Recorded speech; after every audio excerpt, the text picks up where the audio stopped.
at the time, comes out and says, I don't think she was doing it on purpose. The coach says that. Go all the way to the front. This is how she plays. Look, damn girl. She's obviously very sweet. She doesn't at all have any negative intent at all. She doesn't hit hard, and she plays very clean basketball. And watch what she does to the eyes. You see? Ooh, wow. The play in the last game, I didn't see the play in real time. That's her in the back. You sure about that? You sure about that? Straight to a press conference. So you can pause it right there. And that's her right there. That's her in the back, and that's the foul. Here comes kindness. I stand by them. I will always stand by them. Amen. Everybody else can go to hell. Kindness. Wait a minute. So you know what? We need kindness. Grace. They go high, you go, Grace. Sounds like a wholesome Christian. Goes, hey, by the way, go to hell, and then you leave. Walking, talking contradiction. Everybody else is trying to divide our locker room. No. Not having your players back will do quite the adequate job at doing. Welcome back to WNBA Core.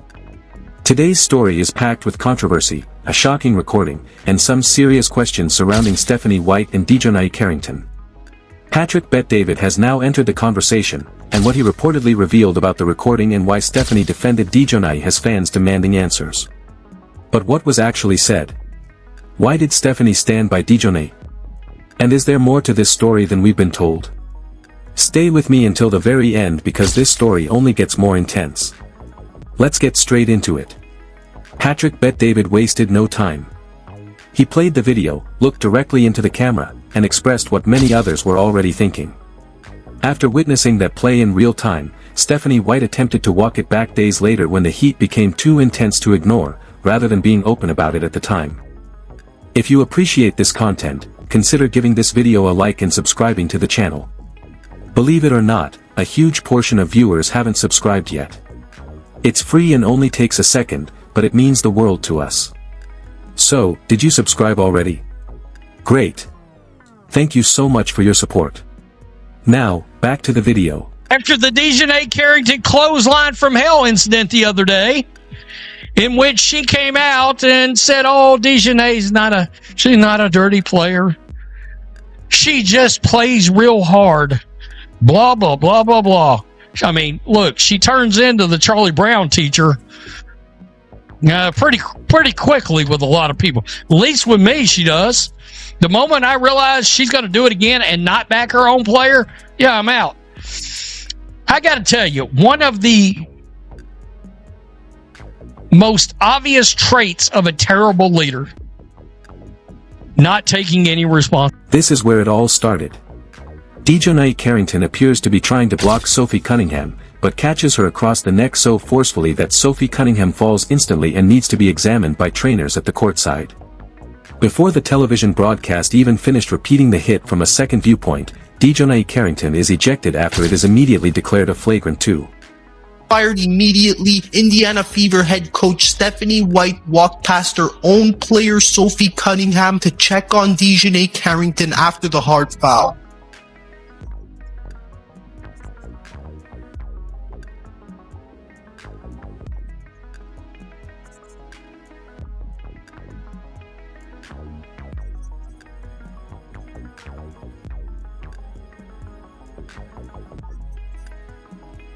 It didn't take a slow-motion playback for anyone in that arena to realize that the play didn't look good. Stephanie White's eyes were fixed on the play.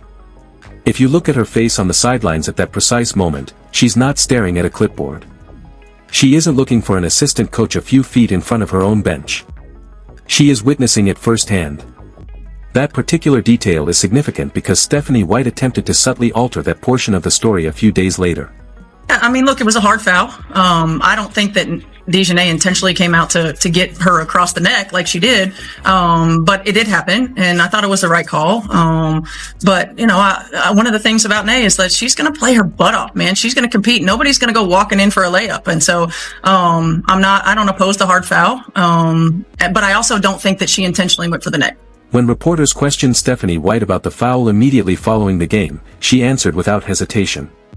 She stated that Djonai will give it her all every night, that no one is coming in for a simple layup against her, and that she didn't personally object to the hard foul. Even while she had just witnessed the scene from a few feet away, she claimed she didn't believe Djonai Carrington went for the neck on purpose. A coach who didn't see the play would not react that way. That's the planned reaction of someone defending a player she personally coached for 2 seasons in Connecticut. I can't believe that Stephanie White kind of stood up for Carrington. You would never see Shell Reeve, Becky Hammond doing this. You may think something, but you sit in a press conference and say that in front of your team? You don't do that. That's how you lose the team. The team will go against you. What? I'm blown away by that.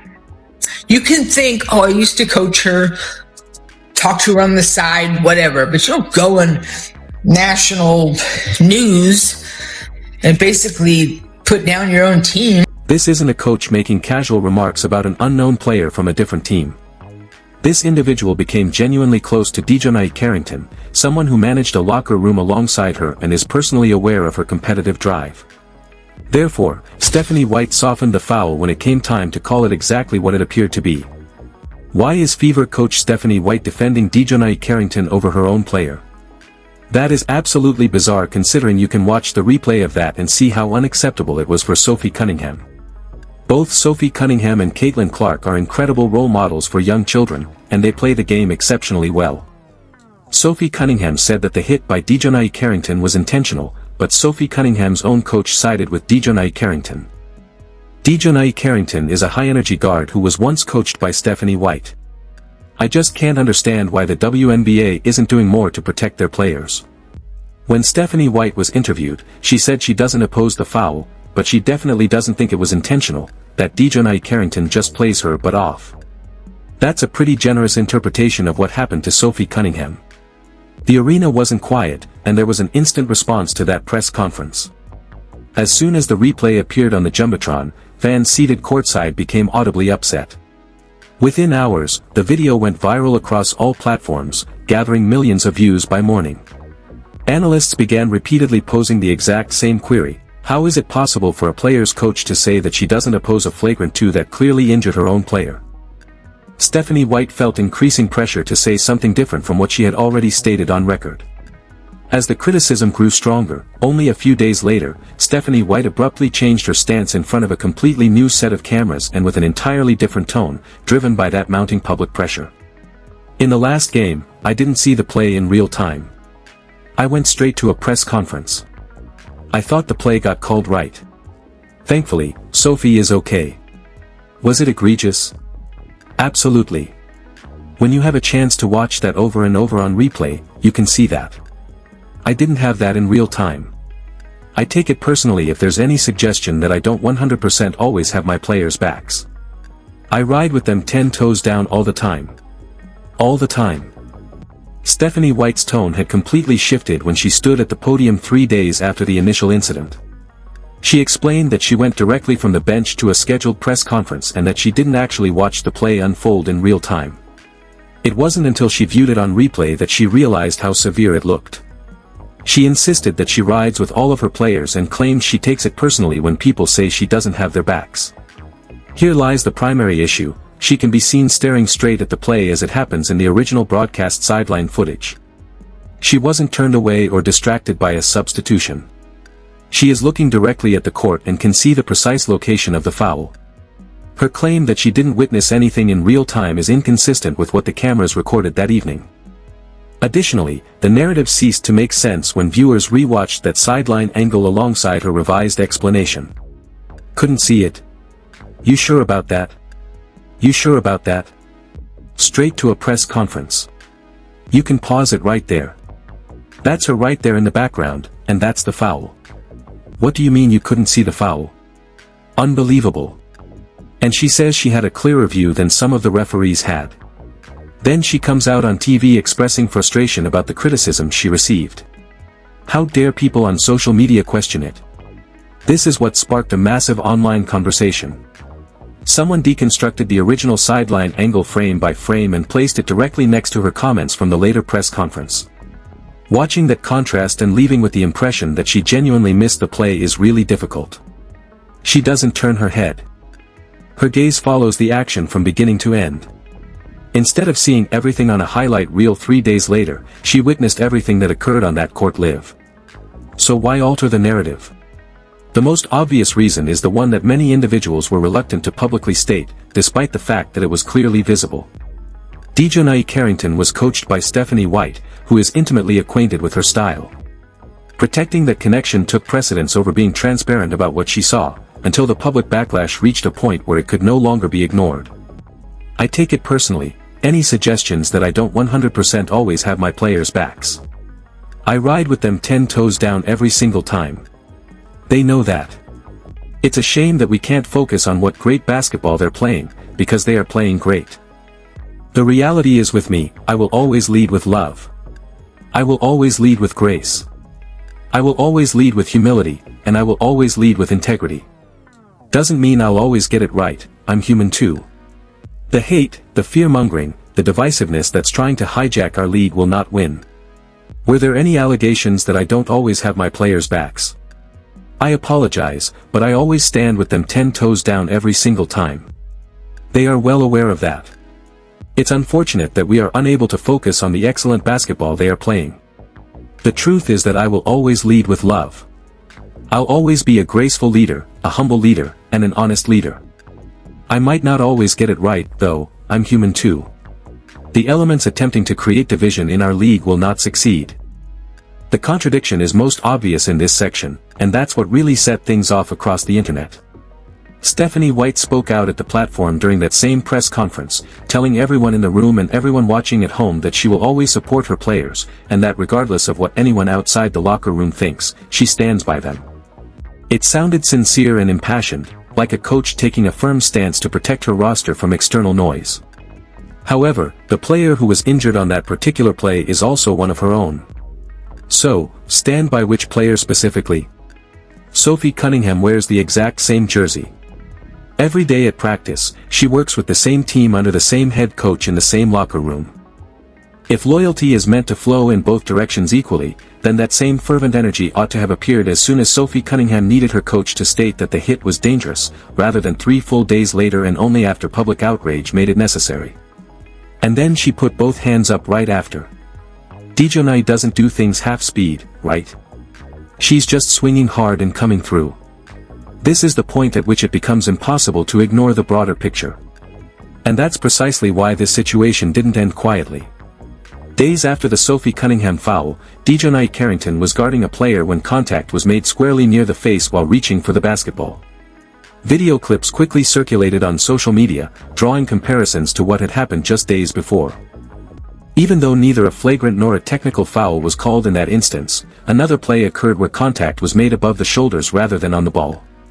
It is reasonable to refer to a single isolated incident as an accident, but when similar plays happen repeatedly involving different opponents, it begins to resemble a pattern worth discussing rather than dismissing.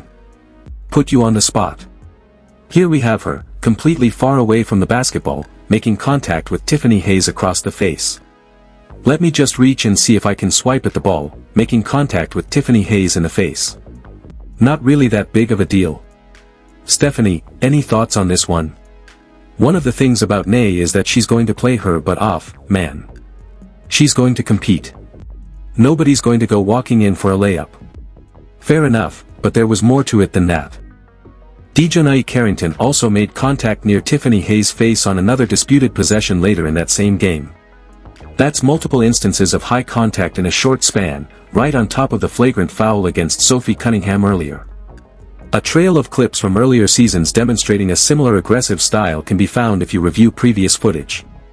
Rather than clean plays on the ball, heavy fouls frequently result in contact above the shoulder area. When viewed in full context, it wasn't just one single night. Stephanie White's initial defense framing everything as, "she just plays hard," becomes harder to accept at face value because of this documented history. Fans could easily overlook this if it were just an aggressive defender having a rough game. However, when similar high-contact plays continue showing up against different opponents over time, commentators argue it requires direct addressing from leadership rather than constant deflection. She comes out with performative emotion, but many view it not as an apology, but as justification, an excuse wrapped in emotion with public frustration. Sincere responses usually don't require an engineered statement. That clarification was likely prepared with input from team PR and cleared by league standards. Every statement made at that level goes through official channels. The league wants to manage the narrative, but situations like this draw massive attention. If board members or team executives were evaluating the situation, some might argue that leadership failed to handle the initial incident correctly. When a coach seems hesitant to back their own injured player immediately, it creates serious questions about team unity. After the subsequent incidents surfaced online, sports commentators began pointing out precisely that. Stephanie White's post-game remarks were met with skepticism from analysts who highlighted that the concern wasn't unfounded. The narrative stopped being about one hard foul once the pattern of physical play continued, and her former coach kept finding new ways to soften the criticism. Whether Stephanie White was prepared to hold her former player accountable or if their personal bond affected her objectivity became the central debate. That is the core conflict underlying this entire story.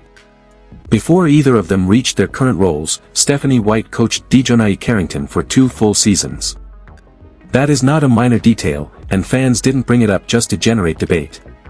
When you coach someone for that length of time, you build strong trust, a connection that remains even when you represent different teams. Therefore, Stephanie White's immediate reaction when the play happened right before her eyes was to frame it as Djonai Carrington simply playing hard, rather than evaluating what actually occurred. Instead of a neutral head coach assessing a dangerous hit on her own player, the response appeared consistent with someone protecting a former athlete she still felt connected to. The backlash then grew exponentially. Her own locker room was reportedly uneasy, seeing their head coach downplay a hit that left a teammate flat on the floor on national television. Fans expressed frustration both online and inside the arena. Stephanie White revised her initial remarks only after it became impossible to ignore the widespread reaction. Just as external pressure mounted, the new explanation about not seeing the play in real time was presented. However, that explanation lacked credibility for many viewers.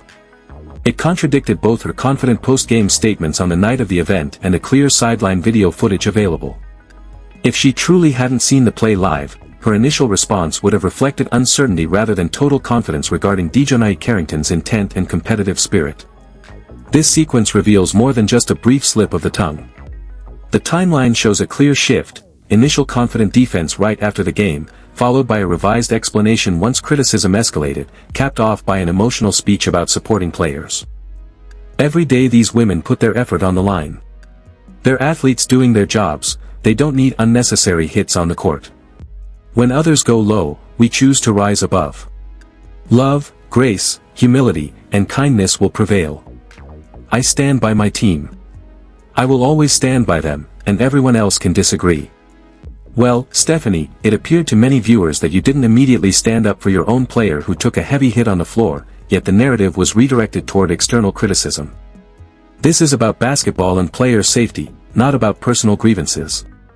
As a coach, protecting your current roster comes first. Video footage clearly shows you in close proximity when the incident occurred. Even though that loyalty toward a former player may have been genuine, it appeared to favor one side initially. In reality, it was Sophie Cunningham who was hurt on the floor. It was Sophie Cunningham who needed her coach to address the play firmly right away. Instead, the opposing player received the benefit of the doubt, while the injured player had to wait days for her coach to publicly acknowledge how severe the foul actually was. None of this requires questioning Stephanie White's overall character. Over years in professional sports, coaches build meaningful connections that naturally influence their perceptions. However, when video footage records her looking toward the play as it happens, when her later explanations don't align with her initial statements, and when similar physical plays occur again, it creates the impression of a coach who witnessed the event, initially protected a former player, and only adjusted her account after public pressure left little choice. It sounds powerful at a press conference to say that you support your team no matter what. However, treating all players with equal protection, especially the one who sustained the hit, is what fans and players expect from leadership. I think there's just been a lot of outside noise, but our locker room is solid, and that's what matters. When you're with the Indiana Fever, whether as staff or a player, you know there will be external distractions. But our group inside is tight, and we support one another. Coach cares about us. She stated she didn't see the full clip right away, and at the end of the day, Djonai is a talented player and a tough defender. Coach worked with her for years in Connecticut, so people should give her grace.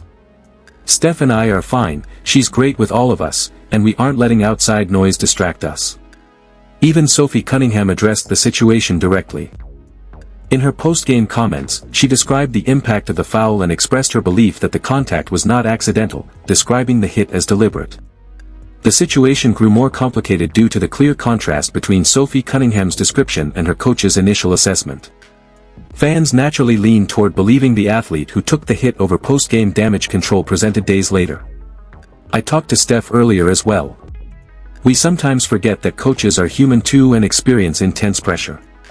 There are tough moments in this job, but it's okay to process those emotions. I told her I've been through tough situations myself. You can have thick skin, but constant criticism still affects you. It feels like society focuses heavily on negativity and division rather than supporting people, which is hard to watch. We need to do a better job of supporting each other. I assured her before the game that we were going to win it for her. She's my head coach, and hearing fans react negatively toward her before the game was tough to hear. Interestingly, reaction within the team was not entirely one-sided. After Stephanie White faced heavy media and fan criticism, Caitlin Clark publicly offered support for her head coach, showing that perspectives inside the Indiana Fever locker room contained nuance. It was clear that certain players appreciated their coach's intent to maintain professionalism toward opponents, while others who watched Sophie Cunningham endure a harsh hit held different views on how the situation was handled. The most revealing aspect of this story is that divided response. This was never just about a single comment made during a post-game interview. It evolved into a larger debate about locker room loyalty, professional boundaries, and whether past coaching relationships should ever overshadow standing up for a current player suffering on your own bench, at least until Stephanie White addresses that dynamic directly. Rather than relying on prepared PR statements days after an event, this conversation will likely resurface whenever high-contact plays involve the same figures.